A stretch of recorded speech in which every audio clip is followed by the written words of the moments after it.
Assalamualaikum warahmatullahi wabarakatuh. Kami dari kelompok 3 ingin mempresentasikan hasil kerja kami yang berjudul Studi Kasus Distribusi Frekuensi yang beranggota Nadia Sofana, Sinta, Junaida, Nur Aisyah, Hijratul Huda, dan Safarna Syifaul Maulida. Perkenalkan, nama saya Nadia Sofana. Saya berasal dari kelompok 3.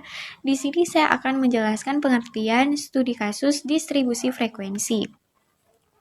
Pengertian distribusi frekuensi adalah kondisi yang menggambarkan adanya frekuensi mulai dari munculnya berupa angka, kemudian disalurkan hingga terpancar. Nah, jadi yang dimaksud di sini adalah distribusi frekuensi ini sebagai alat penyajian data statistik dan juga yang berbentuk sebuah susunan data yang telah dikelompokkan ke dalam kategori tertentu.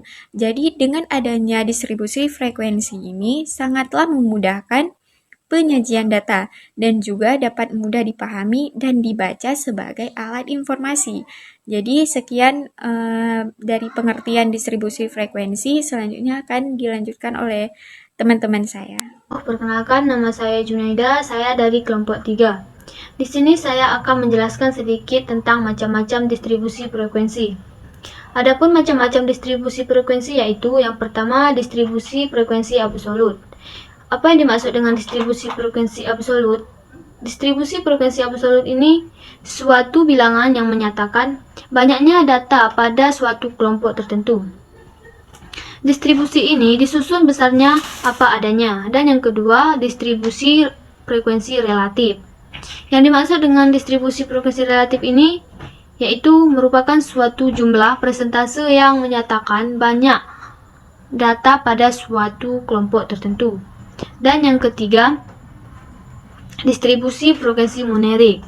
Yang dimaksud dengan distribusi frekuensi monerik ini yaitu yang didasarkan pada data-data terus-menerus, yaitu data yang berdiri sendiri dengan merupakan suatu deretan hitungan. Saya Nur Aisyah dari kelompok 3 Statistik Dasar. Di sini saya akan menjelaskan tentang macam-macam distribusi frekuensi. Jadi, pengertian distribusi frekuensi kategorikal yaitu yang didasarkan pada data-data yang terkelompok. Yang kedua, pengertian distribusi satuan yaitu yang menunjukkan berapa banyak data pada kelompok tertentu. Nah, yang ketiga, pengertian distribusi kumulatif, yaitu yang mengungkapkan jumlah frekuensi pada sekelompok nilai tertentu melalui nilai dari kelompok sebelumnya. Yang keempat ada pengertian frekuensi kategoris, yaitu pengelompokan data berdasarkan kategori tertentu atau juga disebut sebagai data yang terkelompok. Nama saya Safarna Syifaul Maulida dari kelompok 3. Baik, di sini saya akan menjelaskan tentang contoh kasus distribusi frekuensi. Adapun beberapa tahapnya yaitu meliputi yang pertama, menentukan panjang interval kertas, yaitu maksud dari kata tersebut menetapkan kelas-kelas dalam distribusi frekuensi.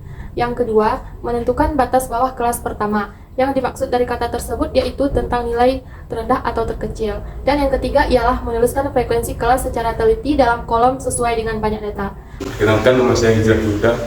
Saya ingin menjelaskan contoh berikut.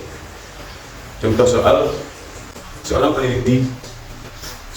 penelitian tentang jumlah pendapatan masyarakat dari 15 orang. Data survei sebagai berikut: 1, 2, 1, 3, 4, 5, 3, 6, 11, 13, 12, 15, 17, 20, 17, 13, dan 9. Maka berdasarkan langkah-langkah perhitungan di atas, yang harus dilakukan adalah menurunkan data dari yang terkecil sampai data yang terbesar. Contoh tabelnya seperti ini. Dari 15 orang dan tersusun data dari yang terkecil hingga yang terbesar. Dari tabel berikut ini kita dapat mendapatkan nilai jangkauan. Rumus jangkauan adalah D sama dengan datum terbesar dikurangi datum terkecil. Datum terbesar ialah 20 dan datum terkecil adalah 1.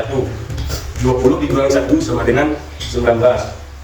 Dari nilai jangkauan kita mendapatkan nilai interval. Interval sama dengan 1 ditambah 3,3 log dalam kurung N sama dengan 1 ditambah 3,3 log 15. 15 adalah jumlah data dari setiap orang, sebanyak 15 orang. Dapatlah nilai N sama dengan 15. 1 ditambah 3,3 dikali 1,176. 6 ditambah 3,881. 1 ditambah 3 log dalam kurung N sama dengan 1 ditambah 3,3 log 15. 15 adalah jumlah data dari setiap orang, banyak 15 orang. Dapatlah nilai N sama dengan 15. 1 ditambah 3,3 dikali 1,176. 6 ditambah 3,881. 1 ditambah 3,881 dapatlah hasil 4,88. Dibulatkan menjadi 5. Setelah memperoleh kelas interval dan panjang kelas interval, maka dibuatkan tabel distribusi frekuensi sebagai berikut. Pendapatan gaji dari 1 sampai 4 juta sebanyak 4 orang.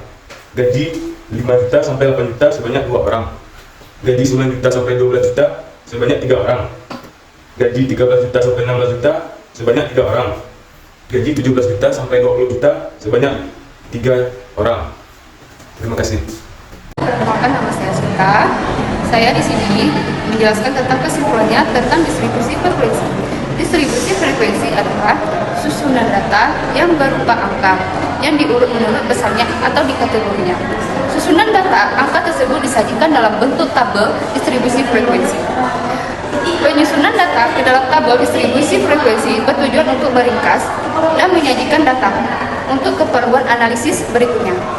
Dengan mempelajari kasus, distribusi frekuensi ini adalah untuk menyederhanakan penyajian data sehingga menjadi lebih mudah untuk dibaca dan dipahami sebagai bahan informasi.